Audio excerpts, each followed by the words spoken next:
Number 2 is going to be Resurgence now with the first pick and first ban going up against ASYN. Will they draw or will ASYN have a clean sweep? Let us know in the comments. Hashtag clean sweep or hashtag draw. Well, whoa, clean sweeps or draws is going to be the story of the day. So Hellcut now being banned out from the side of Resurgence onto ASYN. I don't think it would have been a wise choice for them. I mean, they could have actually first picked it, in my opinion. It would have been good for Zane. So. Why not? Why not? Tell me why, sir. Tell me why. Well, give me some insight on you. Well, simply because they haven't really been playing Hellcut all that much. So why would they want to necessarily pick that up? I do think so. There are other things that can be banned away, because if they're not going to pick it up for the very first time, you're going to see that ASYN has used it before to great success. So it's just easier to remove at this point rather than to have specific counterplays. Hayabusa as well now being removed. Ooh, the Hayabusa now. It seems like today is going to be a very big amount of Hayabusa bans here coming in. ASYN does not want to allow any Hayabusa onto them. So Natalia could be an option here, coming in from the side of Resurgence or ASYN. I would like to see what are the next two bans here. There's most likely going to be a Grok here just because of how popular he is. Grok could be a first pick for Resurgence. Resurgence has used Grok in the past. It could be, but it might be banned as well. Cho now being banned from the side of Resurgence towards ASYN. So if they do ban out Grok, you do leave things like Lancelot, things like Gush, and things like Martis open as well. So opting for either to deal with Grok or deal with Assassins, they decide they still want to deal with Assassins. Grok does get removed. Ooh, alright. So will we see another Umbrella Lady here? We do see Kagura being picked out very, very often, as well as Harley. It looks like there's a hover onto that Martis. In fact, it will be the swap out there. So Martis will be the first pick coming through. Now, to speak specifically about Martis, Martis only was picked 6 games last week, 6 out of 24, and he only won 2 out of 24. However, on the other side, to make it even worse still, it looks like Lancelot is being hovered here. Oh boy. Lancelot was picked 12 games out of 24, so 50% pick rate. However, he only won 2 out of the 12 games. So it's a little bit sad here. Gurjan as well now. Number of picks 20, number of games won 12. So it's a lot higher comparatively. But it's going to be the Jawhead. So Jawhead is a little bit more reliable here for the side of ASYN. They do like that reliable engage here with 20 games, with 20 picks and 8 games won. 40% however coming in. So I mean, it can be hit or miss, but considering the amount of teams that pick Jawhead, you can understand why some of the win rates may be lower than others. Yeah, I mean, it's quite close to 50%, and we have seen that Jawhead already did win in the previous game, so they're opting to go for that. Akai now here as well. So Akai did do some good work in the previous game. Gushan as well has been picked. It looks like they're having for 2 very heavy damage sources coming up from Resurgence, and now they're going to be building up their defensive lineup. ASYN now will have to respond with a potential secondary damage source, as well as another one of their more defensive or split push heroes. I wonder who he would be. I'm wondering myself here. We do see that it's going to be a Fanny here onto solos. Fredo as well with the Diggie. Wow, alright. So that's going to be very interesting here. What do you think about this Diggie pick? Is Diggie hover? Diggie pick? Oh, we've got a Diggie. So Diggie was only picked twice last week, with 1 game being a victory. Yep. Here we are responding specifically to the Akai pick, because Akai was chosen out there. We want to cancel out the CC. Yep. Diggie is great. We also are seeing that Fanny was picked up 4 times last week with a 50% win rate, so only winning 2 specifically. However, we have seen clearly, ASYN play Fanny before, and they have been good on it. So we're going to see how well they are able to do as a secondary damage source and potential split push. Very well telegraphed of how they would like to play out this game. And here, it looks like it's going to be Hylos and Bane that comes through. I believe this is the very first time that Resurgence is picking out Bane. And you talked about having a Hylos there to stop the engage. Hylos can go, toe-to-toe with Fanny as she dashes in. The point-blank stun is going to be really good for her. Resurgence lineup is complete. Now we're waiting for the final pick from ASYN. On paper, we do see that the Bane pickup with the high loss will be good. I mean, Thickened Blood and the passive coming from the high loss will make him sure that he's tanky. I mean, every 1 point of mana he gets from equipment and emblems will give him 1 point of health. So that's going to directly help him scale into a nice little middle game here. Law and Order will stop some of these fights, or actually start off these fights here, provided he has the Glorious Pathway. Then he stacks it up. It's gonna be Vexana that comes. I mean, you just throw it down and you're able to turn the fight into a 6v5, right? So it could be bad here for the side of Resurgence when they want to take some of these fights. However, I do like the composition of Resurgence, but they've got to make sure that Rush doesn't catch them off here. Solos as well onto the Fanny. It could be very, very scary here. A lot of air superiority. It will come down to, you know, that split second timing. Will they be able to stun out the right people? And can Vexana be taken down, or will she be able to stand, you know, safely behind and be able to exact out her damage? We're going to see up top, it's going to be Bane versus Vexana. Quite a passive lane if you ask me.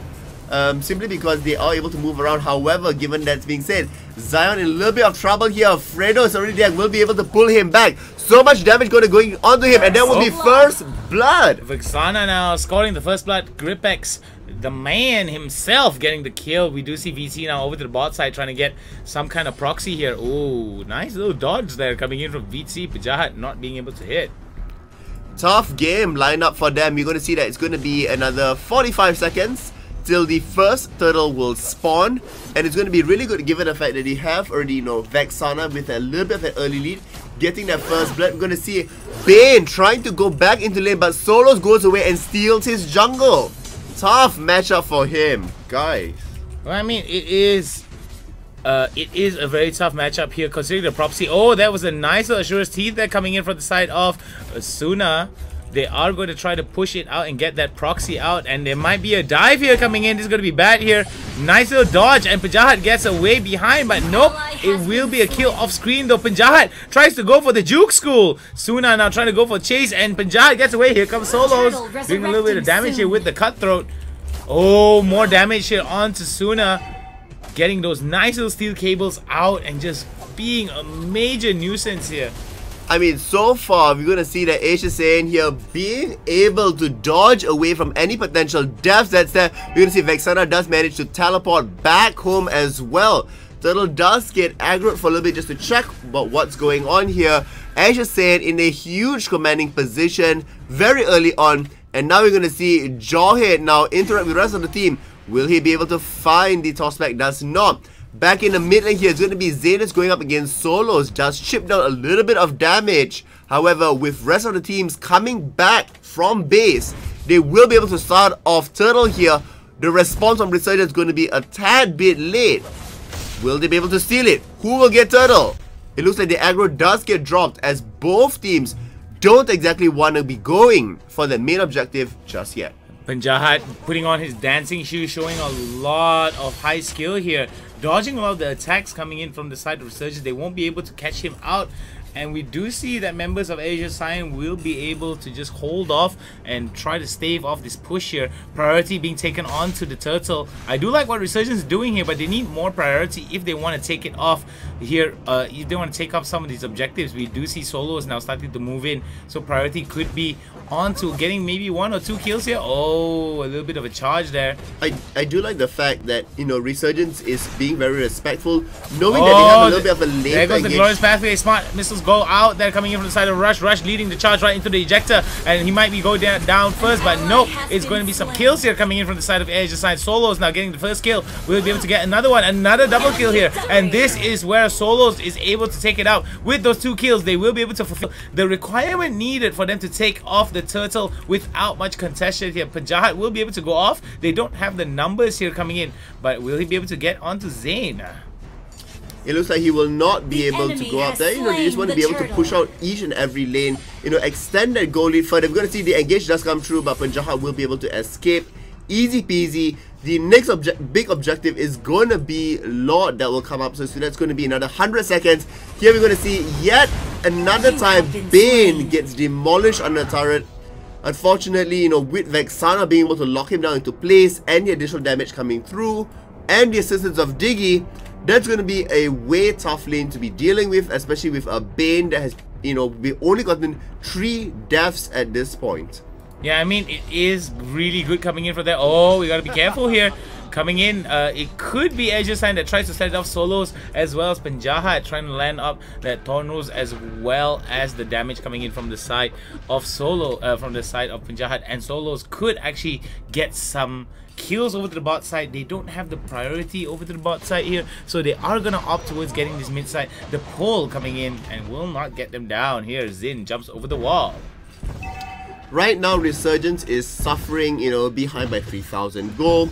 But not only is just the gold fact, it is the map presence that they aren't able to exact. They're still going to try in for another one. They do see Vexana out here. Might just be the catch out. Nice little one coming in from Tsuna now, but it seems that Fredo and Solos come in for the help, and it could be bad here. Tsuna is going to be the priority as Solos takes him down. No, it's not. It's going to be the rush that gets him, and there goes the smart missiles off right into it. Oh, there goes the ultimate, and it could be the turnaround for the fight here. Oh, beautiful flicker right into the ejector. Killing spree is going to be Solos. Solos now goes for it, and there goes the glorious pathway. Will they be able to go? Solos is immune to slows in that pathway. They will be able to push it out. Nicely done coming in from the side of ASYN. Could this be a clean game for them for game number 2 against Resurgence? It's certainly looking that way. They are 7 kills ahead.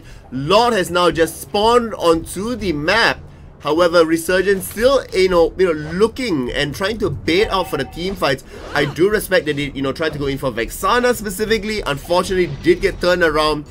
They need to keep in mind that there is a Diggie across there. The top lane turret now does get destroyed. Tsuna does get caught off a little bit, does manage to get out of it. However, with that disengage, we're going to see Resurgence lose even more ground and potentially the next turret up here in the top lane. Can I just say, ASYN keeping it so clean here. 7 minutes with 6 minutes into the game, they are able to get 7 minutes, so it is good. They know when to engage, they know when to disengage. Most importantly, they know when to be greedy, when not to be greedy coming in. We do see another setup here coming in from the side of Zayn. Will he be able to do it? Nope, the Night Specialist will not be able to do it.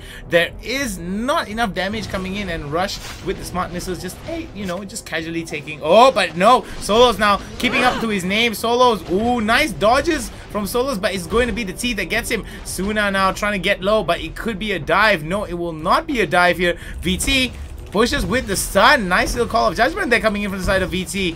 Oh, Penjahat now goes in and he's going to get hit with the ultimate here. Decides to go back. Nicely done from the side of Resurgence to stop the push, but it could be a little bit too late here coming in from the side of ASYN. They do have the push, and it could be an inevitable mid-turret objective here for the side of ASYN if Resurgence does not properly rotate and catch them off.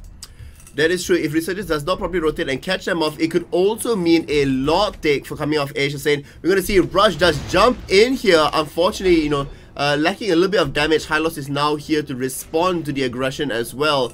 It looks like they seem to be focusing their attention to the bot lane, wanting to push them back a little bit further. Keep in mind here, Lord is on the bottom side of the map, so it is that right position where they do want to be fighting out. If they are able to get additional lanes here, it looks like Solos does remove him completely away. Does not find a steel cable for the first time, but the second and third cable will land, and it will be good enough to remove them out. Here we are going to see that potentially going to be something out. Lord, no, still opting not to be doing that. Fredo is behind the enemy turret and still dealing damage. Vexana will manage to be able to chip away the tower just a little bit, as now Rush as well will deter them, and they will be able to get the next turret.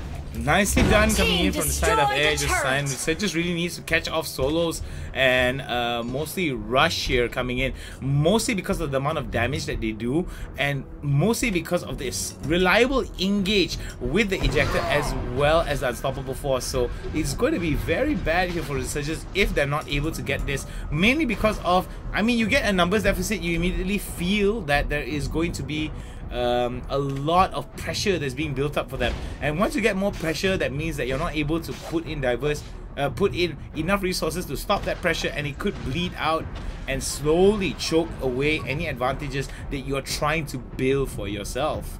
9,000 gold advantage in the side of ASYN. Resurgence, hard way, big mountain they have to climb against ASYN. It's seemingly like Mount Everest. It's still definitely possible. However, you do need a lot of practice, a lot of experience to be able to mount something like that. Here we're going to see that Lord will be taken. there's going to be no contest whatsoever on Lord, simply because Resurgence is so far behind. If they do step out of position, they will get heavily punished. I do like the fact that they are trying here, you know, to bait out, you know, stay within the brush, hoping that one member of ASYN does move out of position. However, that tight-knit composition that ASYN is playing is proving to be a pretty good, formidable foe for Resurgence. Let me just say, ASYN seems to think, who needs a tank when you can just blow them all up? In terms of that, I mean, yeah, in theory, the game coming in from ASYN should be a little bit harder for them because they don't have that much of a tank option here. Mainly because King Fredo playing onto that Diggie will be, it's very troll coming in from the side of that Diggie here. Kind of like denying as much of the damage as they can, and most importantly coming in from the side of Resurgence. They have a hard time just trying to fight out. Oh, there goes the Glorious Pathway coming in from the side of Resurgence. There goes Rush in the middle of it. He is slightly tanky, but the damage is going to be good. There goes King Fredo with a nice little ultimate. Will be able to keep it alive. Will be able to keep it clean. Oh my goodness, the amount of damage here. And it's going to be Tsuna that gets taken down from the Thorn Rose. And oh, there goes Zane. Zane tries to go in. There goes the Ejector. This is going to be bad here. Zane's going to get taken down. Oh my goodness, 12, and oh, a perfect game for them. ASYN take it without a single death happening to them. 12-0. This will boost all the KDAs across for members of ASYN, and they, you know, respond back with a huge swing to their favor from last week's defeats. Man, this isn't the messy ASYN we've been thinking of, haven't we, Pseudo? I mean, like, that was the criticism that I had for them last week, that they were just playing really messy.